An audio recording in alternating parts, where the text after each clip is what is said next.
টাকা না থাকলে বিয়ের পরেও বউ চলে যায়, আর আবেগের বসে মানুষ সবসময় ভুল ডিসিশনই নেয়। আর সেটার প্রমাণ এই গল্প। আমি আবার এসএসসি পরীক্ষা দেবো, আমাদের স্কুলের একটা মেয়েকে দেখে আমি তার প্রেমে পড়ে যাই এবং তাকে অনেক ভালোবেসে ফেলাই। সে আমার জীবনের প্রথম প্রেম ছিল। তারপর আমরা রিলেশনে যাই, খুব ভালোভাবে চলতেছিল আমাদের রিলেশন। আমাকে অনেক ভালোবাসতো। পরে আস্তে আস্তে পুরো স্কুলে জানাজানি হয়ে যায় আমাদের রিলেশনের কথা। তারপর একদিন আমাদের স্কুলের স্যার ওর বাবা মাকে জানায়। ওর পরিবার ছিল খুবই অহংকারী। তারপর ওনারা ওরা মাদ্রাসায় ভর্তি করে। আমাদের প্রায় অনেকদিন দেখা হয় না, কথাও হয় না, কারণ ওর কাছে কোনো ফোন ছিল না। কিন্তু আমি যে ওর অনেক ভালোবেসে ফেলছিলাম, যে মানুষটার সাথে একটা দিন কথা না বলে থাকতে পারতাম না, সেই মানুষটার সাথে প্রায় একটা মাস কথা হয় না। হঠাৎ একদিন অনেক সকালেও আমাকে ফোন দেয় আর বলে কেমন আছে। তার কণ্ঠ শোনার সাথে সাথে আমার কান্না চলে আসে যে এতদিন পর তার সাথে আমার কথা হচ্ছে। পরে সে আমাকে বলে সে একবারে বাসা থেকে চলে আসছে। ও বললো যে আমি এইখানে আসি, তুমি আসতে চলে আসো। পরে আমি তাড়াতাড়ি ওখানে চলে গেলাম। তখন আমার কাছে জাস্ট 300 টাকা ছিল। পরে আমি গেলাম আর যাই ওর জড়ায় ধরলাম এবং ও আমাকে জড়ায় ধরে কান্না করে দিল। পরে সে বললো সে আর বাসায় যাবে না, সে আমার সাথে থাকতে চায়। আমি বললাম আমি তো এখনো স্টুডেন্ট, এই সময় আমি যদি তোমাকে বিয়ে করি খাওয়াবো কি? সে বলে দরকার হলে আমরা রাস্তায় থাকবো, তবু আমি তোমাকে ছাড়া থাকতে পারবো না। আমাদের রিলেশনটা 2 মাসের হলেও আমাদের সম্পর্কটা ছিল গভীর। পরে আমি ভাবতেছিলাম এখন আমি কি করব। আমার মাথায় কিছুই কাজ করতেছিল না। আমি সিদ্ধান্ত নিয়ে তাকে বিয়ে করব, কারণ মেয়েটাকে আমি অনেক ভালোবাসতাম। এখন আমি যে বিয়ে করবো সেই টাকাটাও আমার কাছে ছিল না, আর আমি ছিলাম মধ্যবিত্ত পরিবারের ছেলে। পরে আমি আমার ফ্রেন্ডদের জানাই, কিন্তু কেউই না আমার হেল্প করতে পারে নাই। পরে আমাকে বলে যে তুমি ওর কানের দুল বিক্রি করে দাও। আমার তখন কিছুই করার ছিল না। তারপর আমি তাকে বিয়ে করলাম তার কানের দুল বিক্রি করে। তারপর আমি তাকে আমার এক ফ্রেন্ডের বাসায় রাখি কিছুদিনের জন্য। পরে আমি আমার বাসায় ব্যাপারটা জানাই। পরে আমার বাসার সবাই অনেক কষ্ট পায়। আমার মা শুনে কান্নাকাটি করতেছে যে আমি এত বড় একটা কাজ করলাম, তাও আবার কাউকে না জানায়া। তারপর আমি ওরে আমার বাসায় আনলাম। আলহামদুলিল্লাহ আমার বাসায় সবাই মেনে নিল, কিন্তু ওর ফ্যামিলি বললো তারা কখনো মাইনে নেবে না, তারা ছিল খুব অহংকারী। তারপর ভালোই চলতেছিল আমাদের সংসার।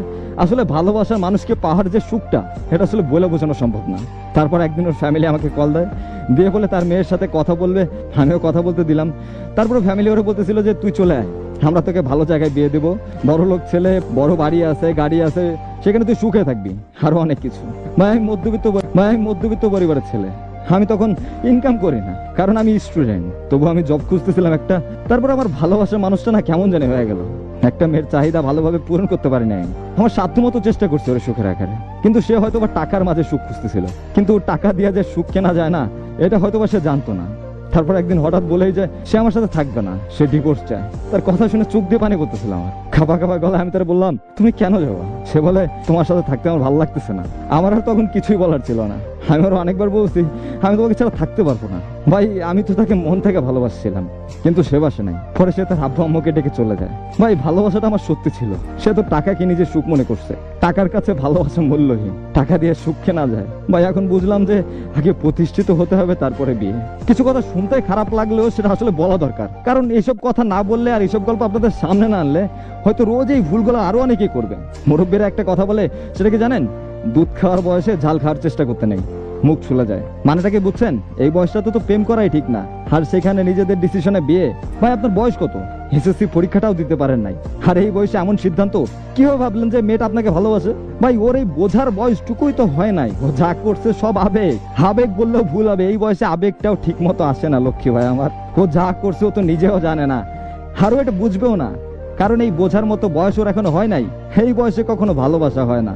এই কথাটা এখন বিশ্বাস না করলেও আমাদের মতো বয়স যখন হবে, বিশ্বাস করো ভাই, তুমি হাসবা যে এই সময়গুলোতে তুমি কি কি করছো।